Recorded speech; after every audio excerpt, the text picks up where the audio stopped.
এই ভারতের হাই কমিশনারকে তলব করে এই ন্যাক্কারজনক ওয়াকফ বিলের তীব্র নিন্দা না জানায় এবং তা প্রত্যাহারের দাবি না জানায়, তাহলে আগামী সেই 13 তারিখ আমরা পররাষ্ট্র মন্ত্রণালয়ের অভিমুখে আমরা পদযাত্রা ঘোষণা করছি। বন্ধুরা, আগামী 13 তারিখের কর্মসূচির পরে আমরা ভারতীয় হাই কমিশন অভিমুখে আমরা পদযাত্রা করব।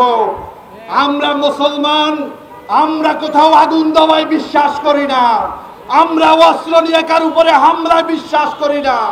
আপনারা দেখেছেন বিশ্বের বিভিন্ন জায়গাতে, বিশেষ করে সিরিয়াতে, বিশেষ করে এই আমাদের যেই গাজাতে কিভাবে মুসলমানদেরকে হত্যা করা হচ্ছে। আর দুনিয়ার যে সমস্ত মানবাধিকার সংস্থাগুলো ওআইসি থেকে শুরু করে মুসলিম জাতিসংঘ গঠন না করে আজকে সারা দুনিয়াতে যারা মানবাধিকারের কথা বলে তারা শুধু আমেরিকার গোলামি করার জন্য তারা কাজ করে যাচ্ছে। তাদের কাজ হচ্ছে আমেরিকার গোলামি করা, আমেরিকার স্বার্থ সিদ্ধি করা। বন্ধুরা, আজকে আমরা এই ভারতের এই সমস্ত মুসলিম বিরোধী, মুসলমান শূন্য করার বিরুদ্ধে যে সমস্ত প্রোপাগান্ডা চলেছে এর বিরুদ্ধে আমি বাংলাদেশের রাজনৈতিক দল, বিশেষ করে আজকে বাংলাদেশ জাতীয়তাবাদী দল, তারা তাদের অবস্থান পরিষ্কার করেছে এবং এই বিলের তীব্র প্রতিবাদ করেছে। এজন্য আমি বিএনপিকে ধন্যবাদ জানাই। আমি ধন্যবাদ জানাই বাংলাদেশ জামাত ইসলামীকে। তারা গতকালকে একটি বিবৃতির মধ্য দিয়ে তারা তাদের অবস্থান পরিষ্কার করেছে। আমরা আশা করব, আমরা বাংলাদেশে বিএনপি, জামাত, লেবার পার্টি দেখতে চাই না। আমরা চাই আমরা বাংলাদেশের মানুষ, বাংলাদেশ সংখ্যাগরিষ্ঠ মুসলিম দেশ। 1947 সালে ধর্মের ভিত্তিতে বাংলাদেশ নামক একটি আলাদা ভূখণ্ড হয়েছিল। মুসলিম জাতিসত্তাকে সামনে নিয়ে আমরা বাংলাদেশের জনগণ একই কণ্ঠে কণ্ঠ মিলিয়ে লক্ষ কোটি মানুষের একটাই আওয়াজ ভারতকে দিতে চাই। নরেন্দ্র মোদী, তুমি ওইখানে একটা মুসলমানের উপরে আঘাত করলে আমরা আঙ্গুল চুষবো না বাংলাদেশে বসে। আমরা তোমার এই তক্তের তাউজকে খান খান করার জন্য বিশ্বের যে সমস্ত গণতন্ত্রকামী, বিশ্বের যে সমস্ত মানবতা পক্ষের শক্তি আছে তাদের দিকেও আমরা হাত তুলে দাঁড়াবো তাদের হস্তক্ষেপের জন্য।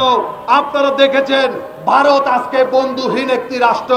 ভারতের সাথে আজকে শ্রীলঙ্কার সম্পর্ক নেই, ভারতের সাথে নেপালের সম্পর্ক নেই, মালদ্বীপের সম্পর্ক নেই, পাকিস্তানের সাথে সম্পর্ক নেই। বাংলাদেশে তারা একটা পুতুল সরকার তারা তৈরি করেছিল, খুনি হাসিনার সরকার। সেই সরকারও বিগত 5 তারিখে বাংলাদেশ থেকে পালিয়ে যেতে বাধ্য হয়েছে ছাত্র জনতার গণ অভ্যুত্থানের মধ্য দিয়ে। আজকে ডক্টর মোহাম্মদ ইউনূস, আপনাকে বলতে চাই, আপনার উপর আমাদের পূর্ণ আস্থা এবং আপনার উপর আমাদের সমর্থন রয়েছে। আপনাকে আজকে প্রমাণ করতে হবে এই আধিপত্যবাদী ভারত, এই গণতন্ত্র হত্যাকারী ভারত, বাংলাদেশের গণহত্যাকারী খুনি হাসিনার পৃষ্ঠপোষক এই ভারতের খুনি নরেন্দ্র মোদীর আজকের এই হস্তক্ষেপের বিরুদ্ধে বাংলাদেশ নামক রাষ্ট্রযন্ত্রকে আমরা তীব্র প্রতিবাদের জায়গায় দেখতে চাই। বন্ধুরা, আমরা আমাদের কর্মসূচি এখানে শেষ করব। আগামী 13 তারিখে এই প্রেস ক্লাবের সামনে আমরা 3টার সময় আমাদের কর্মসূচি পালন করব। এখান থেকে আমরা পররাষ্ট্র মন্ত্রণালয়ে আমরা আমাদের স্মারকলিপি পদযাত্রা আমরা করব। আপনারা কোনো দলের বিবেচনা করবেন না। আজকের এই ইস্যু এটা লেবার পার্টির ইস্যু না, এটা এদেশের মানুষের ইস্যু, এটা মুসলমানদের ইস্যু, এটা মানবতার ইস্যু।